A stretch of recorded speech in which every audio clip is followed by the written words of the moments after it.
Well, my brother, here we are again in Proverbs chapter 9, and we're talking about wisdom. Now, as you read the Bible and you study in the book of Proverbs, you'll find out that the word wisdom many times has been called she. And in this excerpt right here, there is a sevenfold inventory of what wisdom is saying to us. And this is what she's saying. Wisdom hath builded her house. She hath hewn out seven pillars. You know that over there in the Holy Lands, that seven has always been a great number. Seven has been a complete number. And what she's saying here is that she has completed her course there. And she has dug out seven pillars. She hath killed her beast. She hath mingled her wine. She hath also furnished her table. What he's saying here in the language of those of that day, we don't go out and kill a beast today. We go down to the grocery store and we buy a piece of meat. But what she was saying here is that she had mingled her meat. She had made it to where it was ready. She has salted it down, put it in a salt box. The old folks that are around listening to this understand it. But what she's saying is that she's made preparation for the meat, for her place.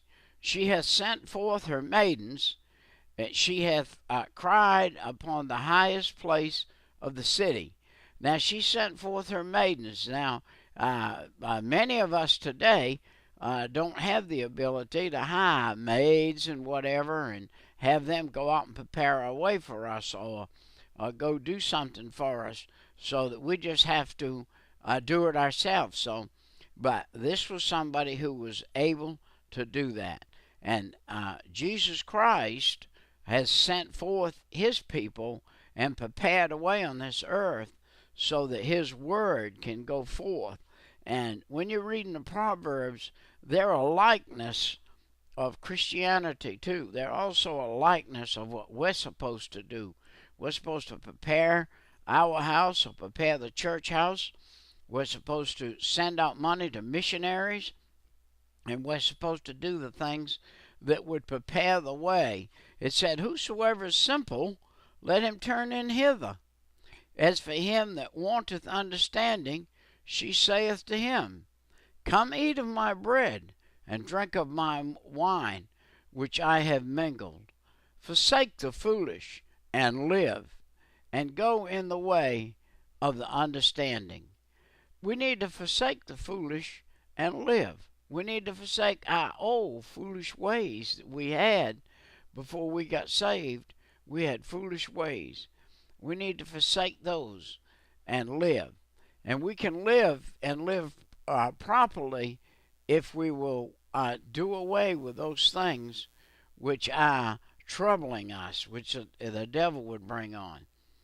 He that reproveth a scorner getteth to himself shame, and he that rebuketh a wicked man getteth to him a blot.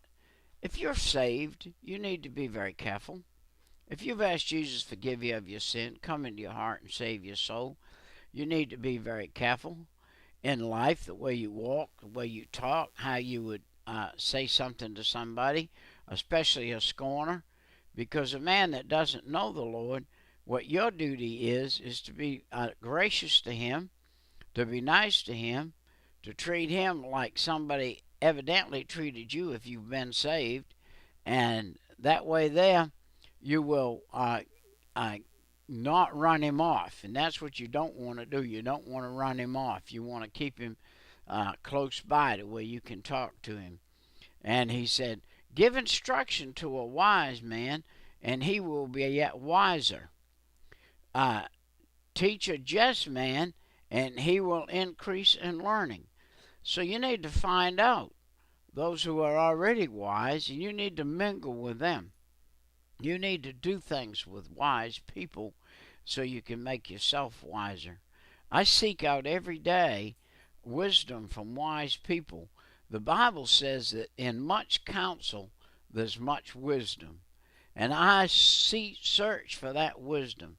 I have friends who are very wise. I have friends who are very smart in the radio, very smart in the TV, very smart in this computer stuff. And I know nothing about any of that. So I have to seek them out in order to get this video right here. Is terrible. I'm doing it in my own office at night, upstairs. I've not been able to get my lights right. I haven't been able to get a lot of things right. But this is like I told my friend. I might not look good. I might be out of position. I might look too far away or too close. I may have too much light on my glasses or whatever. But this is one thing. God's gave me the Word, and I know the Word because I've stayed in it for 40 years. I got saved in 1972, November 5th at 3 o'clock in the morning. I got away from the world. I was an alcoholic. I did everything the world did. I swore and cussed and stole and cheated, and I did everything that the world could offer. And I left that behind. And by leaving it behind, I got under a man who said, Peter, get in the Word. Peter, get in the Word. Peter, get in the Word. And I believed him, and I got in the Word. And for 7 years of my life, I stayed in the Word.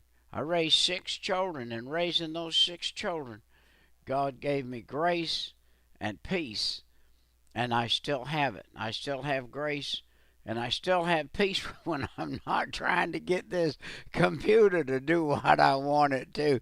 It'll shake your peace, I'm here to tell you. If you don't know how to use it, it'll shake your peace. But listen to this.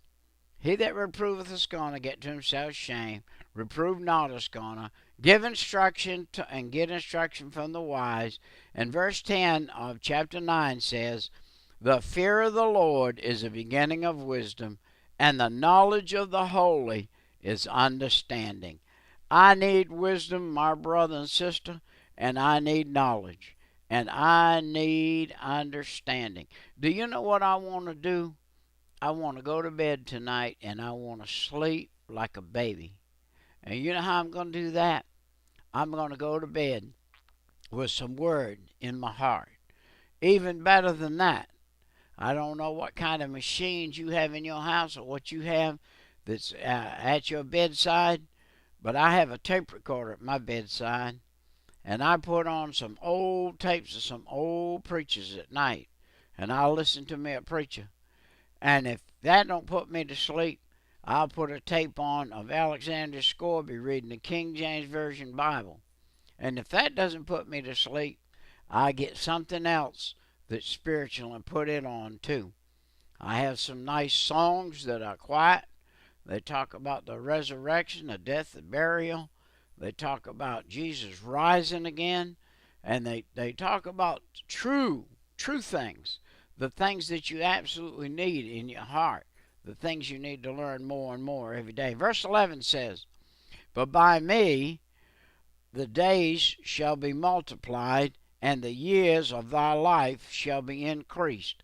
I'm here to tell you, if I hadn't got saved, I'd either be in hell burning right now, I'd be in prison waiting to go to hell. But since I got saved, and I'm going to tell you something, I'm 68.